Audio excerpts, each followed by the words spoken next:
नमस्कार विद्यार्थी मित्रांनो, कोणतीही एक्झाम असू द्या, तुम्हाला जर मेरिटमध्ये यायचंय, ती पोस्ट मिळवायची आहे, नवे-नवे महाराष्ट्रात पहिलं यायचंय, तर सगळ्यात अगोदर 2 गोष्टी करा. एक म्हणजे सिलॅबस डिकोडिंग आणि दुसरं म्हणजे पी-वाय-क्यू पेपर एनालिसिस. ह्या 2 गोष्टी ना विद्यार्थी मित्रांनो आपली ढाल आणि तलवार आहे. युद्धाला जायचंय, हा पेपर म्हणजे युद्ध आहे, तर ढाल आणि तलवार न घेऊन जाताच युद्ध जिंकणं केवळ अशक्य आहे. मग आपली ढाल आणि तलवार मजबूत असली पाहिजे सगळ्यात अगोदर. नेमकं काय? मी तुम्हाला सिलॅबस डिकोडिंग म्हटलं, सिलॅबस वाचन असं म्हटलेलं नाही. नेमकं सिलॅबस डिकोडिंग असतं काय? कसं करायचंय? ऑलरेडी सेशन प्रोव्हाईड केलं आहे YouTubeला. आजच्या सेशनमध्ये आपण पी-वाय-क्यू पेपर एनालिसिस करणार आहे. पी-वाय-क्यू पेपरमध्ये इंटेलिजन्स टेस्टवरती ड्रग इन्स्पेक्टर या पोस्टसाठी काय विचारलं होतं? काय पी-वाय-क्यू होते 2008 आणि 2016ला? डायरेक्ट पी-वाय-क्यू आज आपण बघणार आहे. नेमकं प्रश्न काय होता? त्याचं ऑप्शन काय आहे? एनालिसिस कसं करणार? आयोगाला काय अपेक्षित आहे? तेच ऑप्शन त्यांनी का तिथे टाकले, बाकीचे का नाही टाकले? किंवा ते उत्तर काढण्यासाठी तुमच्याकडे काय लॉजिक असलं पाहिजे, जे आयोगाला अपेक्षित आहे? सगळं आज आपण आजच्या सेशनमध्ये बघणार आहे. चला मग आजच्या सेशनला सुरुवात करूया. अत्यंत महत्त्वाचं सेशन आहे, कारण याच्याशिवाय मी म्हटलं ना, युद्ध करायचंय, ढाल आणि तलवार बाकी विद्यार्थी मित्रांनो मजबूत असली पाहिजे. ढाल आणि तलवार, सिलॅबस, डिकोडिंग, कोडिंग सगळं माहिती आहे तुम्हाला आता. कसं करायचं? सेशन अवेलेबल आहे YouTubeला. आजच्या सेशनमध्ये पी-वाय-क्यू एनालिसिस करणार आहे आपण इंटेलिजन्स टेस्टवरती. बघा विद्यार्थी मित्रांनो, मला पोस्ट मिळवायची, मला काही झालं तरी ही माझी ड्रीम पोस्ट आहे. ड्रग इन्स्पेक्टर यावेळेस मला व्हायचंय. 8-9 वर्षांनी संधी आहे, तर तुमच्यासाठी ही कंप्लीट बॅच आहे. चांगला मेंटर पाहिजे, एकाच बॅचमध्ये सगळं कंटेंट पाहिजे, ही बॅच आहे. विद्यार्थी मित्रांनो, मी मागच्या सेशनमध्ये सांगितलं होतं, जसं एखाद्या व्यक्तीचं एक छोटं बाळ असतं आणि त्याचं सगळं आयुष्य ते असतं. तो प्रत्येक वेळेस त्याच्याच म्हणजे त्याचा विरह तो सहन नाही करू शकत. इतकं प्रेम या बॅचसाठी माझ्या बाबतीत आहे. मी इतकं डेडिकेटेडली, इतकं डिव्होशन देऊन ही बॅच बनवतोय. का? आता मी प्रत्येक फिलिंग सांगू नाही शकत, पण इतकी छान अशी बॅच असणार आहे. प्रत्येक विद्यार्थ्यावर माझं बारीक लक्ष असणार आहे. विद्यार्थी डायरेक्ट मला आणि माझ्यासोबत जे 4 फॅकल्टीज आहेत, त्यांना कनेक्ट असणार आहे. तुम्हाला नंतर सेशन पाहिलंय तुम्ही, रेकॉर्डेड पाहिलं, अडचण नाही. डायरेक्ट तुमचा वैयक्तिक 1 टू 1 ग्रुप आहे. त्यांच्याशी तुम्ही बोललं पाहिजे. तुमच्या मेंटरला फोन केला पाहिजे. मी गॅरंटी देतो, तुम्ही एवढं प्रॉपर जर व्यवस्थित केलं, तर पोस्ट तुम्हाला 100% मिळणार. नेमकं ही बॅच अशी आहे काय? कंप्लीट बॅच काय? बघा विद्यार्थी मित्रांनो, आपल्याला माहिती आहे ड्रग इन्स्पेक्टर व्हायचंय, 2 टेस्ट ते घेणार आहे. पहिलं म्हणजे सी कॉम्प्युटर बेस्ड टेस्ट. त्याच्या संदर्भाने त्यांनी जो सिलॅबस दिलाय, सगळ्या सिलॅबसवर केमिस्ट्री, बायोकेमिस्ट्री, मायक्रोबायोलॉजी, फार्मसीचं नॉलेज असेल, जी असेल, फार्मास्युटिक्स रिलेटेड सगळं तुमचं या बॅचमध्ये होणार. लाईव्ह सेशन होणार. लाईव्ह सेशन तुम्हाला वेळ मिळाला तर बघायचं. काळजी करायची गरज नाही. तिथं पॉइंट नाही कळला, तुम्ही लाईव्ह विचारू शकता. तुम्ही नंतर पाहिलं, ग्रुप क्रिएट झालेला आहे, तिथं प्रश्न टाका नंतर बघितला तर. तुम्हाला तिथं नाही समजलंच नाही, डायरेक्ट टीचरसोबत बोला. म्हणजे टीचर तुमच्या जवळ असले पाहिजे. याच्यासाठी ही कंप्लीट बॅच आहे. बरं सी झाली, बाकीचं काय पुढचं? सगळ्यात महत्त्वाचं इंटरव्ह्यू. त्याच्यासाठी पण 50 मार्क आहे. तर तुम्हाला एकदा सी झाली, की लाईव्ह सेशनमध्ये तुम्हाला इंटरव्ह्यू कसा फेस करायचा, ते या बॅचमध्ये होईल. एवढंच नव्हे, तुम्हाला एक टाईम दिला जाईल. तुम्हाला अकॅडमीला व्हिजिट करायची. जे काही प्रिन्सिपल आहेत, ज्यांनी खूप प्राध्यापकांचे इंटरव्ह्यू घेतलेले असतात, ते सोबत आमची टीम असं मिळून तुमचा एक पॅनल असेल आणि त्याच्यासमोर तुम्हाला काय करायचं आहे, इंटरव्ह्यू द्यायचा आहे. तुम्ही जे काही चुकता, जे असेल ते फेस तुम्हाला करायचंय. तुम्हाला लगेच सजेशन मिळेल आणि अशा पद्धतीने तुमची इंटरव्ह्यूची तयारी होईल. विद्यार्थी मित्रांनो, हे फारच गरजेचं आहे बरं का. या व्यतिरिक्त बघा बघा सी-बी-टीसाठी ड्रग इन्स्पेक्टर या पोस्टसाठी एम-पी-एस-सीने जो सिलॅबस दिलेला आहे. तुम्ही म्हणाल सर सिलॅबसच नाही दिला, मग नेमकं काय? बघा एम-पी-एस-सीने जो सिलॅबस ऑलरेडी कन्स्ट्रक्ट केलाय 8-16ला का बरं बदलत नाही? मुळातच तुम्हाला सांगितलं एखादी शेळी कसं शेंडा खाते आणि त्याच्यामुळे काय होतं दूध खूप चांगलं असतं असं आपले आधीचे लोकं सांगतात. सेम आहे. एम-पी-एस-सीने काय केलंय? केमिस्ट्री करा, मायक्रोबायोलॉजी करा, फार्मसी करा, जी-के करा आणि आता इंटेलिजन्स टेस्टमध्ये एकच ओळ दिलेली आहे म्हणजे सगळंच करा. मग याच्याविषयी सिलॅबस द्यायचा काय? आणि जर बदलायचा असेल तर फारच निग्लिजिबल 10-12% 15% पुढे सिलॅबस बदलत नाही. आणि जर तुम्ही सिलॅबस कधी येईल याची वाट पाहिली, तर मग मात्र ही पोस्ट मिळू शकत नाही. याच्यासाठी ऑलरेडी तुम्ही बघा सगळ्या हे हे कोणाला कळतं? जे एम-पी-एस-सीचा किडा आहे. ज्याने एमपीएससी उकळून पिलेला आहे, त्याला माहिती आहे का याच्यामध्ये असंच होतं.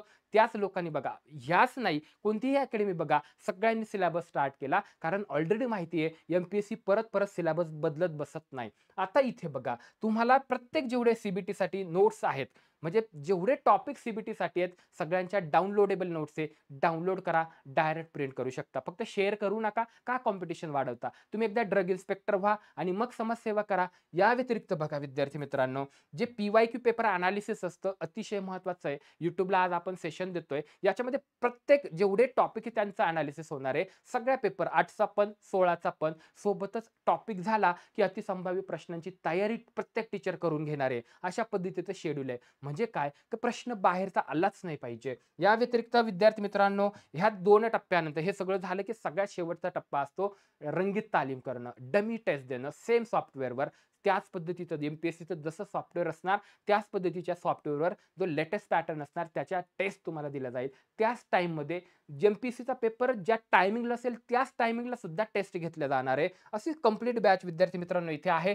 जर बॅच जॉइन करायची असेल, तुमचा iPhone असू द्या किंवा Android असू द्या, पीडीके अकॅडमी हे ॲप इन्स्टॉल करा. तुमच्या काही क्वेरी असतील किंवा तुम्हाला सरांशी बोलायचंय, तर या नंबरला तुम्ही कॉल करू शकता. चला मग विद्यार्थी मित्रांनो, आजच्या सेशनला सुरुवात करूया. बघा इंटेलिजन्स टेस्टमध्ये एमपीएससीने काहीच नाही दिलं. एवढा एक लाईन दिलेली आहे बघा. Questions will be asked to test how far candidates can think quickly and accurately. आता तुम्ही म्हणाल याचा अर्थ ना आम्हाला अमुक-अमुक ठिकाणी मी पाहिलंय की सगळा करायचंय, सगळं गणित बुद्धिमत्ता करायचं अजिबात नाही. याचा मीनिंग असा होतो की एमपीएससीने जो लेटेस्ट पॅटर्नमध्ये सरळ सेवेला काय प्रश्न विचारतात ते 2008चा पॅटर्नमध्ये ड्रग इन्स्पेक्टरच्या त्याच्यासाठी जो पेपर त्यांनी घेतला त्याच्यात काय इंटेलिजन्स टेस्टवर विचारलंय, 2016ला काय विचारलंय, एवढंच व्यवस्थित करा. याच्या बाहेर तुम्हाला काही करायची गरज नाही. जे ऑलरेडी आपण कदम सरांनी तिथं घेतलेलं आहे, तो सेशनचं मला सिलेबस डिकोडिंग दिलेला आहे. आजच्या सेशनला आपण काय करणार, काही पी-वाय-क्यूज बघणार आणि त्याला सॉल्व्ह करणार, एनालिसिस करणार. त्याच्या संदर्भाने नवे-नवे मी थेरीज देऊन टाकतो तुम्हाला. म्हणजे तुम्ही ॲपला या, नका येऊ, तुम्ही प्रॉपर डिसिजन घ्या. पण तरी सुद्धा तुमच्या याच्या संदर्भात सगळे क्वेश्चन्स, सगळे डाउट्स मी इथे क्लिअर करणार. आता हा प्रश्न जर बघितला, अमित गोज 30 मीटर्स नॉर्थ, बरोबर? Then turns right and walks 40 metres. आता याचा अर्थ हा झाला, हा डायरेक्शन सेन्स वरती प्रश्न आहे. हा कसा आहे? डायरेक्शन सेन्स वरती प्रश्न आहे. मग विद्यार्थी मित्रांनो बघा, डायरेक्शन सेन्स वरती जर हा प्रश्न असेल, तर याचा अर्थ डायरेक्शन सेन्स करावी लागेल. पण आता करायची गरजच नाहीये. आजच्या सेशनमध्येच मी तुमचं हे कंप्लीट करून टाकणार आहे. बघा विद्यार्थी मित्रांनो, डायरेक्शन सेन्स करण्या अगोदर ना तुम्हाला एक डायग्राम ना मी म्हणतो पाठच करायची. मी काय म्हणतोय? पाठच करून टाका. ती म्हणजे बघा, असं स्वस्तिक काढा. त्यानंतर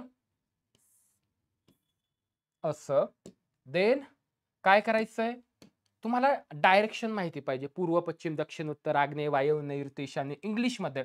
आता बघा, जो महाजनकोचा लेटेस्ट पॅटर्न होता, IBPSने एक्झाम घेतली होती. त्याच्यामध्ये सुद्धा गणित बुद्धिमत्ता त्यांनी इंग्लिशमध्येच विचारलं होतं. मराठीमध्ये नव्हतं. त्याच्यामुळे आपण प्रॅक्टिस करताना सेम इंग्लिश करायला पाहिजे. मराठीत येऊ द्यात, इंग्रजीमध्ये येऊ द्या, काहीच अडचण निर्माण नाही झाली पाहिजे. बघा, डायरेक्शन सेन्ससाठी बघा, इकडची ती दिशा असते. डायरेक्शनला आपण ईस्ट म्हणतो. लक्षात ठेवा, ईस्ट, वेस्ट, साऊथ आणि नॉर्थ. बस एवढं लक्षात ठेवा. बाकीचे 4 ते सांगणार आहे. मी इथं आहे बघा. याच्यामध्ये ना ह्या दोघांना प्रेफरन्स करा, साऊथ आणि नॉर्थला. इथं साऊथ ईस्ट ह्या दोघांच्या मध्ये म्हणजे साऊथ ईस्ट, ह्या दोघांच्या मध्ये म्हणजे साऊथ वेस्ट आहे की नाही? सिंपल राव, किती सिंपल आहे बघा. ह्या दोघांच्या मध्ये म्हणजे यांना प्रेफर करायचं नॉर्थ वेस्ट आणि यांच्या दोघांच्या मध्ये आहे म्हणजे इथं काय म्हणणार? North east. बस विद्यार्थी मित्रांनो, एवढं घेऊन जा डोक्यामध्ये, खिशात नाही. याच्या व्यतिरिक्त तुम्हाला डायरेक्शन सेन्समध्ये काही करायचीच गरज नाही. याला सोडून बघू बरं आपण. एकदम सिंपल प्रश्न त्यांनी विचारला होता बरं का. आपण याला सोडून बघूया. बघा काय सांगितलंय, अमित गोज 30 मीटर्स नॉर्थ. आपण ना इथं अमित काढूया. मी अमित म्हणतो, हो की नाही? आता हा जो अमित आहे ना, हा काय करतोय? Goes 30 metres north. नॉर्थ कुठे आहे बघा बरं. आता पाठ झालं पाहिजे, वर जाणं डोक्याला. तर इथून तो काय करतोय? अमित अमित अमित 30 मीटर्स कुठं नॉर्थला जातोय, वरती जातोय. बरोबर आहे. किती? लिहून ठेवा, 30 मीटर. 13 वेगळं आणि 30 वेगळं थोडंसं आपल्याला व्यवस्थित बघावं लागेल. 30 मीटर्स नॉर्थला गेला, त्याच्यानंतर बघितलं आपण, देन टर्न्स राइट. आता विचार करा, तुम्ही वरती जातात तेव्हा तुमचा डावा हात इकडे आहे का? नाही. इकडे उजवा आहे, इकडे डावा आहे. ते राइट म्हणतात. राइटला वळणार आहोत. किती? And walks 40 metres. इथं 40 मीटर म्हणा. बरोबर आहे? इकडे तो गेला. आता त्याचं तोंड इकडे आहे. म्हणजेच त्याचा उजवा खाली असणार, डावा हात वरती असणार. त्याच्यानंतर then again turns right and walks 20 metres. आता इथं काळजी घ्यायची बरं का. आता तो पुन्हा उजवीकडे वळतो आणि 20च मीटर वळतोय. मग तुम्ही जर 20 मीटर इथं घेऊन चालेल का? कॉमन सेन्स वापरायचा, जो कॉमन आहे सगळ्यांकडं. इथं तुम्ही इथं 30 इथं दाखवलंय, म्हणजे 30 इथं झालं. 40 म्हटल्यावर खाली जा. आता इथं 20 म्हटलं, याच्या वरच कुठेतरी तुम्ही लटकले पाहिजे. म्हणजे तुम्ही इथं कुठेतरी आलात. हो की नाही? आणि हे आहे 20 मीटर. क्लिअर आहे? Then again turns right. आता विचार करा, त्याचं तोंड खाली आहे. राइट म्हटलं की इकडे येणार तो. Again turns right and walks 40 metres. आता मला सांगा, इथं येतो. आता राइट वळायचं, त्याचं डोकं खाली आहे म्हणजे राइट साइड इकडे आली की नाही, आणि 40च मीटर येतोय बघा. इथं ही 40 आहे. मग 40 इकडं नाही यायला पाहिजे, कमी नाही, इथं यायला पाहिजे. म्हणजे तो राइट वळाला आणि 40 मीटर तो असा इथे आला. हो की नाही? एकदम सिंपल आहे की नाही? तो आता सध्या इथं आहे. सध्या कुठे आहे? इथे आहे. आणि तो किती चाललाय पुन्हा राइटला? 40 मीटर चालला. बस. मग सुरुवात कुठं केली त्याने? या अमितने इथून केली. बरोबर आहे? मग आता काय विचारलं ते आपण प्रॉपर बघूया. बघा याच्यामध्ये. How many metres is he from his original position? Original इथं आहे. इथून तो इथं आहे. आता सध्या यांचं अंतर त्यांनी विचारलंय. मला सांगा, इथून इतकं 30 मीटर आहे. बरोबर आहे? तर एवढं किती असेल? आता एवढं काढण्यासाठी तुम्हाला हे माहिती पाहिजे. म्हणजे याच्या समोरासमोरील बाजू समान आहेत. एवढं 20 हे बघा, इथं 20 आहे. म्हणजे एवढं 20 आहे. पण इथून एवढं 30 आहे. म्हणजे हे 20 वजा केलं 30 मधून का एवढं अंतर झालं 10 मीटर. तो मिल गया हमारा आन्सर 10 मीटर. मिळालं की नाही आन्सर? एकदम सिंपल आहे. आता तुम्हाला सांगतो, डायरेक्शनचा कोणताही क्वेश्चन घ्या. बॉस याच्या बाहेरचं विद्यार्थी मित्रांनो काहीच करायची तुम्हाला गरज नाही. म्हणजे पी-वाय-क्यू असा होता. एकदम सिंपल दिलं होतं त्यांनी. हो की नाही? आता पुढचा प्रश्न आपण बघूया. Pointing to a lady in the photograph, Dev Anand said, "This woman is my sister's father's son-in-law's wife. How is woman related to Dev Anand?" हा ना विद्यार्थी मित्रांनो ब्लड रिलेशन वरचा प्रश्न आहे. बघा बरं का, डिअर स्टुडंट्स, हा ब्लड रिलेशन, ज्याला आपण नातेसंबंध म्हणतो, त्याच्यावरचा प्रश्न आहे. आता नातेसंबंधासाठी जे महत्वाचं लॉजिक आहे ते मी इथं देणार आहे. पण नातेसंबंध तुम्हाला माहिती पाहिजे. समजा तुमच्या आई-वडिलांची दुसरी मुलगी, थोडक्यात म्हणजे तुमची बहीण असते, बरोबर? तुम्ही ज्याला जन्म दिला ते त्याच्या दृष्टीने तुम्ही वडील असता, ते मुलं असतात. तुमच्या वडिलांचे वडील तुमचे आजोबा असतात, वडिलांची बहीण आत्या असते, मामा, मामी, हे नाते विद्यार्थी मित्रांनो ॲटलीस्ट माहिती असले पाहिजे. याही व्यतिरिक्त विद्यार्थी मित्रांनो, एकदा तेवढं झालं की तुम्हाला ना थोडीशी ट्रिक मी इथं देतो. पहिली ट्रिक, जर याच्यामध्ये वाचल्यानंतर तुम्हाला कळलं की हा आनंद मेल आहे, पुरुष आहे, तर त्याच्या डोक्याला एम चिकटवायचा. पहिली ट्रिक कळाली. जर तुम्हाला कळलं की ही सीता, गीता, नीता आहे, तिच्या डोक्याला फिमेल चिकटवा. यस, कळलं ना? याच्या व्यतिरिक्त अजून काय लक्षात ठेवायचं? जर तुम्हाला कळतच नाहीये, बरोबर? एचा भाऊ अमुक असं काही सांगितलं, पण त्याचं जेंडर आपल्याला कळत नाही, मग त्याच्या डोक्याला M/F चिकटवा. म्हणजे तो मेल आहे का फिमेल आहे हे आपल्याला कळत नाहीये. 3 गोष्टी झाल्या बघा. 1, 2, 3. आता चौथी गोष्ट काय लक्षात ठेवायची, सगळ्यात महत्वाची. जर नातं दिलं असेल नवरा बायकोचं, तुम्हाला माहिती आहे ना, नवरा बायकोचं नातं असेल आणि त्यांच्यामध्ये जर भांडण नसेल तर संसार प्रॉपर होत नाही. मग यांच्यात भांडणं लावायची. नवरा बायको आहे AB, भांडण लावून द्या. आणखी याच्या व्यतिरिक्त पुढे बघा, जर समजा हे AB जे आहेत ना विद्यार्थी मित्रांनो, हे नवरा बायको नाहीयेत. आता भाऊ बहीण आहेत किंवा भाऊ भाऊ आहेत. तर आपल्याला माहिती आहे कायद्यानुसार भाऊ बहीण असतील ते संपत्तीमध्ये काय असतात, समान इक्वल डिस्ट्रीब्युशन होत असतं. समान त्यांना दर्जा असतो. मग A आणि B जर भाऊ बहीण असू द्या, भाऊ भाऊ असू द्या, त्यांना काय करायचं, बरोबरचं साइन द्यायचं, म्हणजे समान दर्जा त्यांना द्यायचा. बस विद्यार्थी मित्रांनो, याच्या व्यतिरिक्त तुम्हाला काही लक्षात ठेवायचं नाही. आणखी एक ट्रिक लक्षात ठेवा, जर तुम्हाला पिढ्यांमधला बदल असेल, समजा ए जो आहे ना, तो बीचे काय वडील, आई-वडील काय असतील, तर पुढची पिढी अशी खाली दाखवायची. यांच्या आधीची पिढी वर दाखवायची. बस विद्यार्थी मित्रांनो, हे 6 ज्या गोष्टी तुम्हाला सांगितल्या हे लॉजिक आहे प्रॉपर. याच्या व्यतिरिक्त तुम्हाला नाते माहीत असलं पाहिजे. जसं उदाहरणार्थ तुमच्या आईची बहीण तुमची मावशी असते. हे मराठी आणि इंग्रजीमध्ये डिटेल तुम्हाला ॲपवर होणार आहे, काळजी करायची गरज नाही. कारण नुसतं मराठीत माहिती असून चालत नाही, ते इंग्लिशमध्ये पण चालेल आणि इंग्लिशमध्ये माहिती तर असलंच पाहिजे. पण त्याचे बरेचसे अर्थ होतात. जसं आंट असेल, आंटी ह्या गोष्टी. तर त्याच्यामुळे काय होत असतं, की नेमकं तुम्हाला कळलं पाहिजे इंग्रजीमध्ये. मराठीमध्ये कळतं आपल्याला, इंग्रजीमध्ये कळत नाही. ते पण व्यवस्थित बघायचं. एवढं क्लिअर थिअरी झाली का विद्यार्थी मित्रांनो, नातेसंबंध चॅप्टर तुमचा संपला. आता आपण हे सगळं लॉजिक इथं वापरूया आणि काय करूया, याला डिकोड करूया. नेमकं याला पाहिजे काय या आन्सरला. आयोगाला काय अपेक्षित होतं बघा. Pointing to a lady in the photograph. आपण छान एक फोटो काढू. येस. आता याच्यामध्ये एक फोटो आहे बघा आणि काय सांगितलंय, Dev Anand said pointing to a lady in the photograph. यामध्ये एक लेडी आहे, फिमेल आहे. कळलं? याच्यात एक छान चेहराची एक फिमेल आहे आणि काय सांगतोय, देव आनंद सेड. आता इथं आपण काय करू, इथं देव घेऊया, हो की नाही? आणि हा कोण आहे, मेल आहे, देव. बरोबर. देव काय मुलीचं नाव आहे का? नाही. देवानंद कधी मुलीचं नाव पाहिलं का फिमेल घ्यायला? मग देवानंद हा आहे आणि फोटोग्राफ मध्ये एक लेडी आहे बघा. Pointing to a lady in the photograph. Devanand काय म्हणतोय, this woman is my sisters. ही जी महिला आहे ना, ती माझ्या बहिणीचं काहीतरी नातं. बहीण आहे की नाही, संपत्तीमध्ये सारखा वाटा द्या. इथं त्याला सिस म्हणूया आपण. आणि ही काय असेल, फिमेल असेल, हो की नाही?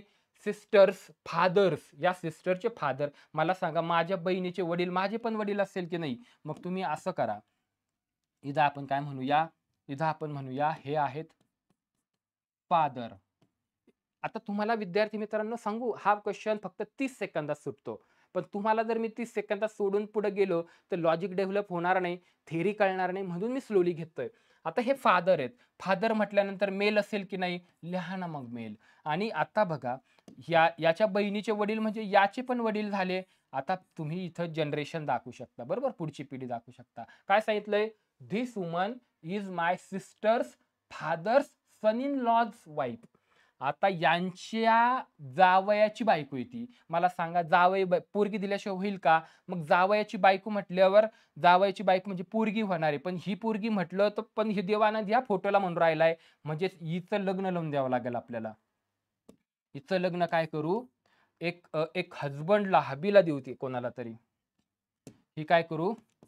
एका हबीला देऊया. आता ही फिमेल म्हटल्यावर हा मेल असेल, असं कसं काय होईल? हो की नाही? म्हणजे यांचं झालं लग्न, भांडण लावून दिलं. आता तो काय म्हणतोय, याच्या बहिणीच्या वडिलाच्या जावयाची ही काय आहे, बायको आहे. मग मला सांगा, या ठिकाणी काय झालं? हिचं लग्न लागलं. मग आता याचीच ही पोरगी की नाही? याचा अर्थ काय झाला? याची ही मुलगी आहे. म्हणजे 3 अपत्य आहे याला आणि हे काय आहे, संपत्तीचा इक्वल डिस्ट्रिब्युशन इथं होणार आहे. असं एवढं सगळं सांगितलं होतं. क्लिअर आहे? आता काय म्हणतात बघा, आता सगळ्यात महत्त्वाचं, how is woman related to. बघा काय विचारलंय, how is woman related to Devanand. Related to फार महत्वाचं आहे विद्यार्थी मित्रांनो. बघा, तुम्ही जर कुपन पाहिलं असेल, तुमचं व्हाईट असू द्या, केशरी असू द्या, त्याच्यात पहिलं नाव असतं कुटुंब प्रमुख आणि त्याच्या खाली त्याचे नाव असतं कुटुंबा प्रमुख हा शी नाते रिलेटेड टू कुटुंब प्रमुख. बायको म्हणजे अमुक अमुक, सीता बायको, नीता मुलगी, गणेश मुलगा. म्हणजे कुटुंब प्रमुख हाशी नाते म्हणजे त्याच्यानुसार ही तिची बायको, हे त्याचा मुलगा, हे त्याची मुलगी, हो की नाही? म्हणजे रिलेटेड टू असं असतं. मग त्याच्या दृष्टीने नातं सुरू झालं पाहिजे. आता इथं काय सांगितलंय, how is woman related to Dev Anand. म्हणजे देवानंद पासून सुरुवात झाली पाहिजे. आणि ही कोण आहे? मग देवानंद पासून म्हणजे देवानंदची ही कोण आहे? बहीण आहे किंवा बहिणीची बहीण आहे, हो की नाही? म्हणजे तिची काय झाली? सिस्टर झाली. 2 ऑप्शन करेक्ट आहे. इतकं सिंपल असतो क्वेश्चन विद्यार्थी मित्रांनो. फक्त त्यावेळेस टेस्ट सिरीज गरजेची असते, कारण त्या माहोलमध्ये कसं आपल्याला अटेम्प्ट करायचं याच्यासाठी आपल्याला टेस्ट सिरीज फार कामी येते. चला पुढचा प्रश्न काय विचारला होता प्रॉपर बघूया. Which letter will replace the question mark? काहीच नाही, क्वेश्चन मार्क काढा आणि तुम्हाला काय टाकायचं ऑप्शन मधून ते टाका. हा जो प्रश्न आहे ना विद्यार्थी मित्रांनो, हा जर पाहिला तर लेटर सिरीज वरचा क्वेश्चन आहे. लेटर सिरीज म्हणजेच हे फार महत्वाचं आहे. नंबर सिरीज असेल, लेटर सिरीज असेल, नंबर मध्ये कोडिंग विचारलं जातं, लेटर मध्ये पण कोडिंग विचारलं जातं, कधी कधी नंबर आणि लेटर मिक्स पण विचारलं जातं. हे करावं लागणार आहे प्रॉपर मध्ये. आता बघा, याच्यासाठी तुम्हाला हे लिहायचंय. तुम्ही पेपर आता क्वेश्चन आला मग लिहायचं का नाही, टेस्ट सिरीज फार महत्वाची आहे. बघा, एमपीएससी जेव्हा तुम्हाला बोलावणार आहे सेंटरवरती, तर अर्धा एक तास आधी बोलवते. तुमच्या पीसी वरती तुम्हाला अर्धा पाऊण तास आधी जागा असते, बसावं लागतं, हलून देत नाही, ते जागेवरच बसायचं. त्या काळात काय करायचं, नुसतं इकडे तिकडे कोण आलंय, किती खुर्च्या रिकाम्या आहे, किती म्हणजे किती पेपर, म्हणजे थोडक्यात काय म्हणू आपण की रँक त्याच्यावरून ठरवणार. जर कमी मुलं आले म्हणजे आता कमी मेरिट लागल, असं करू नका. जे पहिला वेळ आहे ना त्याचे 10 मिनिटं आधी ते पेपर देतात, ब्लँक पेजेस याच्यासाठी देतात की तुम्हाला तिथं लिहिता येतं. विद्यार्थी मित्रांनो व्यवस्थित बघा, त्या 10 मिनिटामध्ये तुम्ही लगेचच्या लगेच म्हणजे पेपर सुरू होण्याच्या आधी जसा पेपर ब्लँक पेपर तुमच्याकडे येईल, ABCD M पर्यंत, एन पासून झेड पर्यंत लिहायचंय. करेक्ट आहे, हे अतिशय महत्वाचं आहे. भलं प्रश्न येऊ अगर न येऊ पुढं, एवढं लिहायचंय, वेळ वाचवायचा. बघूया आपण. ही असा प्रश्न विचारलाय, which letter will replace the question mark? JLNPRT. काहीच करू नका, याला फक्त अंडरलाईन करा. JLNPR आणि T. आता लॉजिक वापरा ना, किती सिंपल आहे बघा. एक सोडला पुढचाला, एक सोडला पुढचा, एक सोडला पुढचा, एक सोडला पुढचा, एक सोडला पुढचा, एक सोडून द्या पुढचा. आलं की नाही आन्सर? काय करायचं होतं बरं, काय करायचं होतं, काहीच नाही. पण जर तुम्ही इथं डोकं लावत बसले, जे आला मग यल कस का आला, मग काय, त्याच्यापेक्षा हे लिहा. आणि हे कधी लिहायचं, प्रश्न पाहिला मग लिहायचं नाही, 1 मिनिटं वाचवायचा. याच्यासाठी टेस्ट देणं गरजेचं आहे. डन. पुढं, the missing number in the given figure is. Number series वरचा प्रश्न आहे हा. पण नंबर सिरीज मध्ये आणखी भरपूर प्रकार आहे. जसं मिसिंग नंबर आहे, ते काय करतात, अशी डायग्राम देतात आणि नंबर मिस करतात एखादा, तो ओळखायचा. सगळ्यात महत्वाची ट्रिक काही असू द्या, सगळ्यात आधी काय करायचे, क्वेश्चन मार्क सोडून त्याच्या आसपासचे सगळे घ्यायचे, पण सिरियल वाईज घ्यायचे. बघा 1 2 3 5 8 आणि सगळ्यात शेवटी क्वेश्चन मार्क घ्यायचा. याची एक ट्रिक असते विद्यार्थी मित्रांनो. कशी असते सांगू का? कोणताही नंबर येऊ द्या, तुम्ही त्यांच्यामधला गॅप ओळखा सगळ्यात आधी आणि नंतर बाकीचे लॉजिक. आता हे ना लॉजिक बिल्ट झालं पाहिजे तुमच्याकडे, तेवढे प्रॅक्टिस तुम्हाला इथं करावं लागते. काही काही क्वेश्चन असतात की एवढं प्रॅक्टिस केली 9 वेळेस विसरतात, कारण टेस्ट दिलेल्या नसतात. याची याची तर प्रॅक्टिसच लागते. बघा 1 आणि 1 2, 2 आणि 1 3, 3 आणि 2 5. आता बघा 1 1 येतोय, 2 2 यायला पाहिजे, म्हणजे काहीतरी सेन्स बनतोय. 5 आणि 3 8. आता झाला गोळ. काय लॉजिक वापरणार? मग आपण वर्ग होतात का, घनमूळ होतात का, असं पाहावं लागतं. पण आता हे काय लॉजिक इथं बसत नाही. आता जर समजा असं असतं ना, इथं पण एकचा गॅप, इथं पण, तर इथं एकचा गॅप आला असता. इथं जर समजा असं असतं ना, इथं 2चा गॅप, इथं 2चा गॅप, तर मी म्हटलं असतं इथं 3 3 येऊ शकतो. पण हे काय लॉजिक इथं बसत नाहीये. मग आता आपल्याला काय करावं लागेल, आणखी काही वेगळं लॉजिक आहे का, ते आपल्याला इथे बघावं लागेल. आता बघा, इथं जर पाहिलं तर प्रॉपर बघा 1 2 3 5 8 आणि क्वेश्चन मार्क दिलाय. कसं करणार सांगा? आता नीट बघा. आता काय करू शकतो आपण, 1 आणि 1 2, बरं 2 आणि 1 3 असं पण करायचं. 2 आणि 1 3, 3 आणि 2 आणि 1 6, नाही 5च आहे, म्हणजे 3 आणि 2 5. ओके. बघा 1 आणि 2 3, 3 आणि 2 5, 5 आणि 3 8, 8 आणि 5 13. पण 13 आहे का? यस, करेक्ट आहे. असं लॉजिक तुम्हाला इथं वेगवेगळ्या अँगलने विचार करून लावावं लागतं. हे एकदा करायचं, याच्यात डायरेक्ट शोधायचं नाही. आता तुम्ही फार ट्रेन झालेत ना, इथं पण शोधू शकत होतात. 1 आणि बरोबर 1 आणि 2 3, 3 आणि 2 आणि 3 5, 3 आणि 5 8, 8 आणि 5 13. पण हे करत असताना ही ट्रिक सगळ्यात बेस्ट आहे, जी चुकत नाही. पुढचा प्रश्न बघूया. Arrange the following words in the sequence in which they occur in dictionary. आता ते डिक्शनरी विद्यार्थी मित्रांनो राहिल्या नाही. बरोबर, आता मोबाईलमध्ये सगळं येतं, गुगलवर आपण डायरेक्ट टाकतो. पण डिक्शनरी जर पाहिलं तर ABCD नुसार येते. बरोबर, अल्फाबेटिकल ऑर्डरने येते. हे करत असताना सुद्धा तुम्हाला आठवतं, मी सांगितलंय, परत एकदा सांगतो, की तुम्हाला 10 मिनिटं पेपर देतात, ब्लँक पेजेस, त्यावेळेस हे लिहून ठेवायचंय. याच्यावरती कुठं ना कुठं एक तरी मार्काचा बेनिफिट तुम्हाला होणारच असतो. त्याच्यामुळे एक क्वेश्चन जरी झाला तरी याचे पैसे फिटले. आता इथे बघा, इथे त्यांनी काय केलेत, 5 वर्ड दिलेले आहेत इंग्लिशमध्ये आणि अल्फाबेटिकली, थोडक्यात डिक्शनरी म्हणजे अल्फाबेटिकली लावायला. आता ना विद्यार्थी मित्रांनो, एलिमिनेशन टेक्निक पण फार महत्वाची असते. ऑप्शन वरून ओळखायचं. बघा, मला काहीच माहित नाही. इथं पहिलं तर एक तर 4 यायला पाहिजे, 2, 2 किंवा 4. मग मी काय करणार, 2 आणि 4 ला अंडरलाईन करणार. 2 आणि 4 ला. मग मी या दोघात ठरवणार, की 2 आधी येतोय का 4 येतो. 4 आलं तर 1 किंवा 4 पैकी आन्सर, 2 आलं तर 2 किंवा 3 पैकी आन्सर. बघूया. बी आहे, 2 आणि 4 आहे. बरोबर आहे? 2 आणि 4. बी आहे, बी आहे. म्हणजे दोघं सेम. बघितलं ना बी. ए, ए नाही. एन आधी का एफ आधी? लगेच कळतं. एन खाली आहे, एफ आधी आहे. म्हणजे हे आधी यायला पाहिजे. बरोबर आहे? म्हणजे इथं 4 ने सुरुवात होते.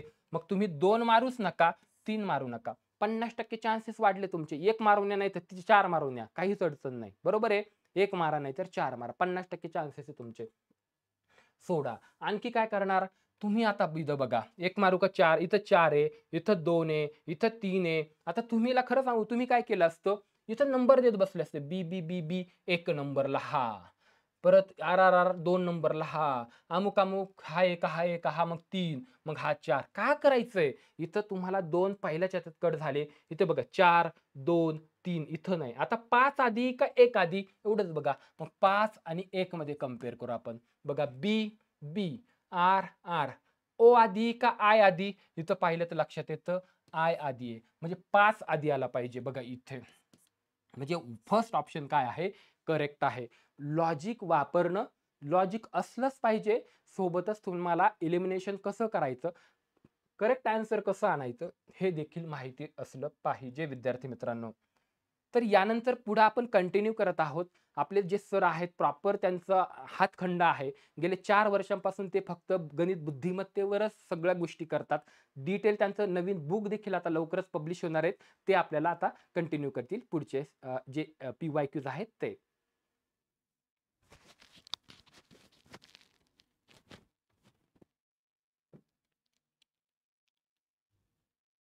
नमस्कार विद्यार्थी मित्रांनो. सरांनी आता काही PYQ डिस्कस केले. त्यानंतर आता रिमेनिंग PYQ आपण डिस्कस करणार आहे. तर आता हे पहा, हा क्वेश्चन जर तुम्ही बघितला तर हा कोडिंग डिकोडिंगचा क्वेश्चन आहे. तर मग कोडिंग डिकोडिंगचा क्वेश्चन आहे. आता हा कसा सॉल्व्ह करायचा? तर याची मी तुम्हाला एक ट्रिक सांगतो. काय करायचं, आपल्याला हे जे नंबर दिलेले आहे ना, तर आपल्याला इथं साइन इंटरचेंज करायचे, साइनची अदलाबदल करायची. मग ह्या टाईपचा जर क्वेश्चन आला तर हा क्वेश्चन कसा सॉल्व्ह करायचा? सुरुवातीला आपल्याला जे नंबर दिलेले आहेत ते नंबर आपण काय करणार आहे, ॲज इट इज लिहून घेणार आहे. सुरुवातीला आपल्याला जे नंबर दिलेले आहे ते नंबर काय करायचे, ॲज इट इज लिहून घ्यायचे. आता त्यांनी आपल्याला काय चेंज करायला लावला ते बघा. सुरुवातीला काय म्हणले, plus means divide, plus means divide. मग जिथं जिथं आपल्याला प्लस दिसल त्याच्याऐवजी आपण काय करणार आहे, डिवाइड टाकणार आहे. मग हे बघा, इथं आपल्याला 12 आणि 4 याच्यामध्ये प्लस दिसतं. मग 12 आणि 4 याच्यामध्ये काय टाकायचं, डिवाइड. त्याच्यानंतर बघा 6 आणि 2 याच्यामध्ये प्लस दिसतं. मग 6 आणि 2 याच्यामध्ये काय टाकायचं, डिवाइड टाकायचं. पुढे काय सांगितलं त्यांनी आपल्याला, minus means into, minus means multiply. आता मायनसच्या ऐवजी आपण मल्टिप्लाय करणार. मग मायनस बघा कुठं दिसतंय तुम्हाला, 2 आणि 3 याच्यामध्ये मायनस दिसतं. मायनसच्या ऐवजी आपण काय करणार, इथं मल्टिप्लाय करणार आहे. तुम्ही जर पुढे बघितलं तर पुढे काय सांगितलं त्यांनी, डिवाइड मीन्स प्लस. डिवाइडच्या ऐवजी आता आपण काय करणार आहे, प्लस करणार आहे. मग डिवाइड कुठं कुठं दिसतंय आपल्याला, 4 आणि 6. 4 आणि 6 याच्यामध्ये डिवाइड आहे, तर डिवाइडच्या जागेवर काय करायचं, प्लस करायचं.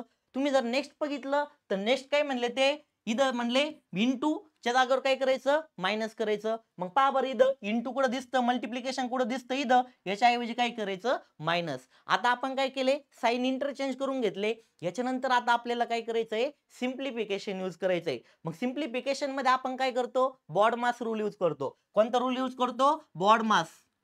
आता हे पहा, बॉड मास रूल मध्ये काय असतं तुम्हाला सांगतो, बी म्हणजे ब्रॅकेट असते. बी म्हणजे काय असते, ब्रॅकेट. ओ म्हणजे काय असतं ऑर्डर, ऑर्डरला आपण काय म्हणू शकतो पॉवर.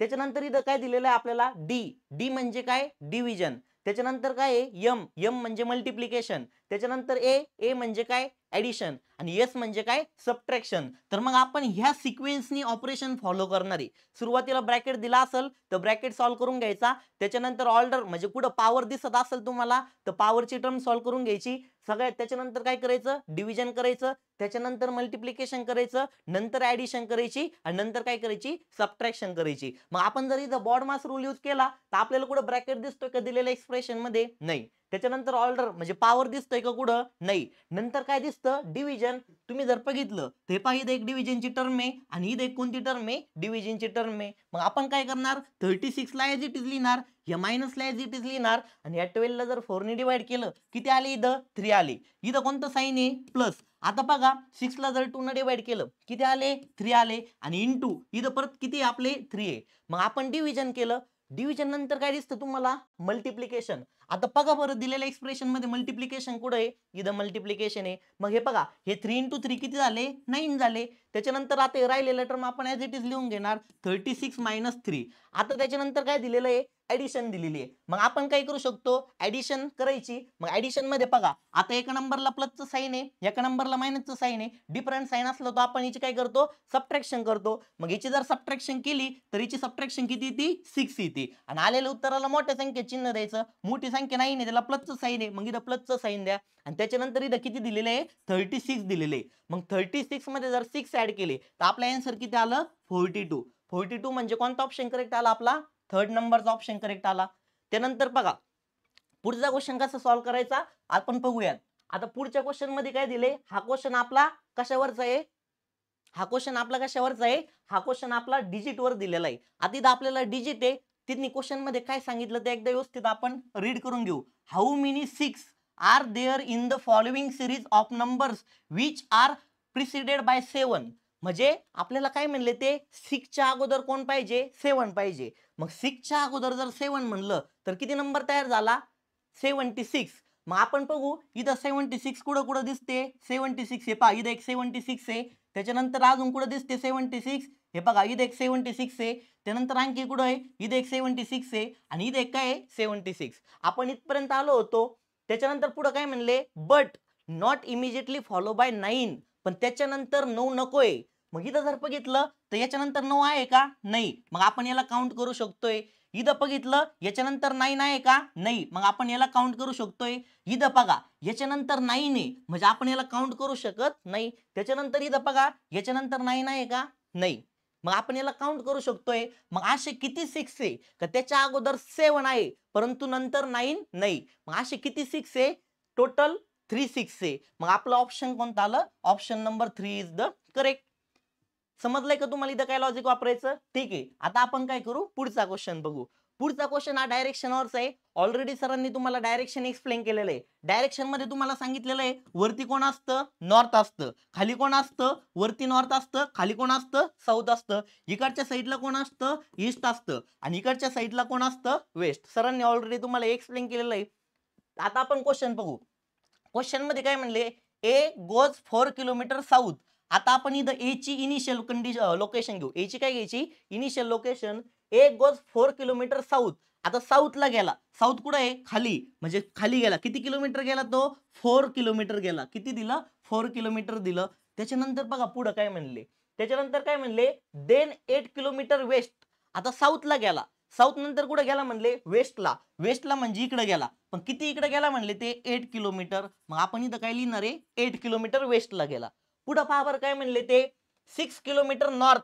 आता नॉर्थ कुठे आहे नॉर्थ वरती आहे. मग वरती म्हणल्यावर वरती जायचं पण किती किलोमीटर वरती जायचं 6 किलोमीटर. मग 6 किलोमीटर वरती जायचं हे 4 किलोमीटर आहे 6 म्हणल्यावर आपल्याला याचं थोडंसं काय करावं लागणार आहे वरती जावं लागणार आहे. पुढे पहा काय म्हणले 6 किलोमीटर नॉर्थला गेला. पुढे काय म्हणले देन 8 किलोमीटर ईस्ट. आता ईस्ट कुठे आहे इकडच्या साईडला. मग पुन्हा 8 किलोमीटर कुठे जायचं ईस्ट कडे जायचं. मग 8 किलोमीटर आहे पहा हे डिस्टन्स 8 आहे म्हणलं हे पण किती येईल 8. मग 8 किलोमीटर आपण कुठे गेलो ईस्टला गेलो. पुढे पहा बरं काय म्हणले देन 2 किलोमीटर साऊथ. आता पुन्हा 2 किलोमीटर कुठे जायचं, साऊथला जायचं. मग 2 किलोमीटर साऊथ जर तुम्ही म्हणले, हे पहा हे 4 किलोमीटर आहे म्हणलं, हे किती होणार आहे 4 किलोमीटर आणि हे जे टोटल दिलेलं आहे आपल्याला हे 6 आहे.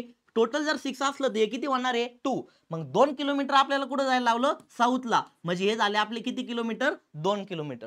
पुढे क्वेश्चन मध्ये काय म्हणले, how far is a from the starting point. आता आपला हा स्टार्टिंग पॉइंट होता आणि फिरून आपण पुन्हा कुठे आलो, तिथं आलो. म्हणजे ए हा स्टार्टिंग पॉइंट पासून किती किलोमीटरवर आहे, 0 किलोमीटरवर. कारण आपली इनिशियल कंडिशन आणि फायनल जी कंडिशन आहे ती काय आलेली आहे, सेम आलेली आहे.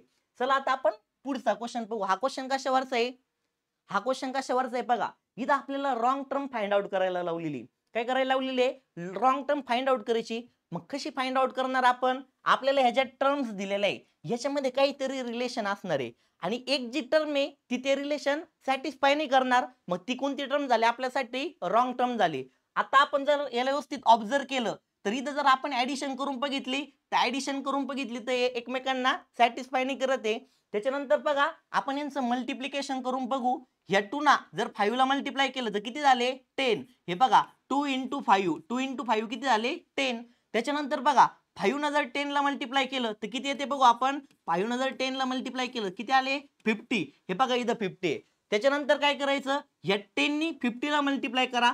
10 नी काय करू आपण 50 ला मल्टिप्लाय करू. 10 नी 50 ला मल्टिप्लाय केलं किती आले 500 झाले. आता काय करायचं आपल्याला, ह्या 2 टर्मचं मल्टिप्लिकेशन करायचं. मग हे बघा 50 × 500 याचा आन्सर फाइंड आउट करू. हे बघा 5 ना जर 5 ला मल्टिप्लाय केलं किती आले 25. इथला 1 0 आणि इथले 2 0, किती 0 ठेवून द्यायचे याच्या पुढं 3 0. म्हणजे आपलं आन्सर किती आलं 25. म्हणजे हे जे 5000 आहे याच्या ऐवजी काय यायला पाहिजे होतं 25,000 यायला पाहिजे होते. पण तिथं किती आलेले 5000 आलेले. मग 5000 ही कशी टर्म झाली, रॉंग टर्म. कारण तिने हे रिलेशन सॅटिस्फाय केलं का, नाही केलं. मग आपल्याला रॉंग टर्म ओळखायची होती. आपली रॉंग टर्म किती आलेली आहे 5000. त्यानंतर तुम्ही जर नेक्स्ट क्वेश्चन बघितला तर नेक्स्ट क्वेश्चन मध्ये बघा, हा डायग्राम वरचा क्वेश्चन आहे. आता हे क्वेश्चन सॉल्व्ह करण्यासाठी तुम्हाला भरपूर प्रॅक्टिस करावी लागते. ज्यावेळेस तुम्ही याची प्रॅक्टिस करता त्यावेळेस तुमचं काय डेव्हलप होतं, लॉजिक डेव्हलप होतं. लॉजिक डेव्हलप झालं का आपण हे क्वेश्चन इझिली टॅकल करू शकतोय. आता इथं बघा आपल्याला ओरिजिनल पेअर दिलेली. क्वेश्चन वाचावर काय आहे, select the pair that has the relationship similar to that in the original pair. आता आपल्याला इथं पेअर दिलेलं आहे, याचं ओरिजिनल पेअर सोबत रिलेशन आपल्याला काय करायचं आहे, शोधायचं. मग तुम्ही जर याला ऑब्झर्व केलं तर हे बघा तुम्हाला इथे एक रेक्टँगल दिसतोय. काय दिसतो, रेक्टँगल. आणि त्या रेक्टँगलच्या आतमध्ये एक तुम्हाला काय दिसतंय, ट्रायंगल दिसतो. मग रेक्टँगलच्या आतमध्ये ट्रायंगल आहे. तुम्ही जर इथं ऑब्झर्व केलं तर तुम्हाला काय झालेलं दिसतं, रेक्टँगल गायब झालेला दिसतोय आणि फक्त कोण शिल्लक राहिलं, ट्रायंगल. तर आपल्याला इथं हे लॉजिक कळलं. मग हे लॉजिक हे दिलेल्या ऑप्शन पैकी कुठं सॅटिस्फाय होतो ते चेक करू. सुरुवातीला आपण 1 नंबरचा ऑप्शन चेक करू. 1 नंबरला बघा ट्रायंगल आहे आणि ट्रायंगलच्या आतमध्ये आपल्याला काय दिलेलं आहे, रेक्टँगल. तर हा जो ट्रायंगल आहे हा गायब झाला आणि कोण शिल्लक राहिलं, रेक्टँगल. म्हणजे इथं जे लॉजिक होतं ते लॉजिक इथं काय आलं, सॅटिस्फाय. म्हणजे आपला कोणता ऑप्शन करेक्ट आला इथं, 1 नंबरचा. तर मग तुम्हाला समजलं, एकदम सिंपल लॉजिक वापरून हे क्वेश्चन काय करू शकतोय आपण, सॉल्व्ह करू शकतोय. पण त्यासाठी तुम्हाला सुरुवातीला प्रॅक्टिस करावी लागेल. मग ती प्रॅक्टिस झाली की लॉजिक तुमचं डेव्हलप होतं आणि अशा पद्धतीनं तुम्ही हे क्वेश्चन काय करू शकता, सॉल्व्ह करू शकता. तर मग आता जे रिमेनिंग पार्ट आहे तो आपण पुढील सेशन मध्ये बघू. थँक्यू.